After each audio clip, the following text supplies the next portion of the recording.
C'est assez facile d'approcher des libellules et de les observer au bord d'une mare. Celle-ci se chauffe au soleil, on la voit qui bouge la tête et on voit ses énormes yeux qui voient partout autour d'elle. Parce que les libellules, ce sont des machines de guerre pour chasser les insectes. Ce qui est intéressant avec les libellules, entre autres, c'est l'accouplement, parce qu'elles ont une drôle d'anatomie. D'abord, le mâle, il est bizarrement fait. Enfin, il a le sexe au milieu du corps, ça c'est à peu près normal, mais sa réserve de sperme est tout à fait au bout de la queue, au bout de l'abdomen. Donc il est obligé de se replier pour remplir son stylo, si vous voulez. Et il fait une espèce de gymnastique avant l'accouplement et ensuite il va chercher une femelle. Et pour accrocher la femelle, il a au bout du corps une pince. C'est à ça qu'on reconnaît les mâles d'ailleurs. Il l'accroche derrière la nuque et ça l'oblige elle-même à se recourber, ce qui fait que tous les deux, ils font un joli cœur. Ce sont des demoiselles très jolies et le mâle est resté accroché. En fait, l'accouplement est terminé, mais il va accompagner la femelle jusqu'à sa salle de travail. Son but, entre guillemets, c'est d'être papa, de transmettre ses gènes.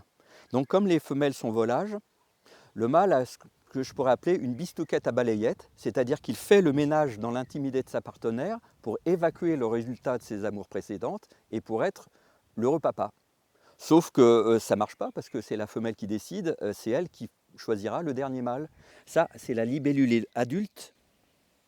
Et hop, l'insecte volant. Mais avant ça, elle a une vie aquatique incroyable. Elle a été une larve qui est un véritable alien de la mare. Drôle de bête, hein. Ce qu'il y a d'extraordinaire dans la larve de libellule, c'est sa mâchoire, qui est comme une espèce de 7e patte qui est pliée sous le menton et qui se détend très rapidement quand il y a une proie. On dirait une vraie machine de guerre. Elle est redoutable. Elle peut choper des poissons, des petits têtards, des tas d'animaux. Alors cette drôle de larve-là, à mon avis, c'est une larve de libellule déprimée.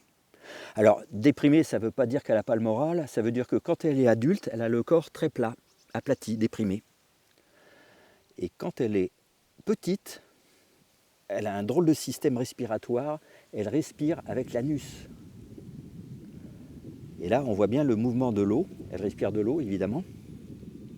Elle a des sortes de branchies anales. Ça, c'est assez rare dans le monde animal de respirer par l'arrière, mais ça existe même avec une tortue. Une tortue australienne qui respire par le cloaque.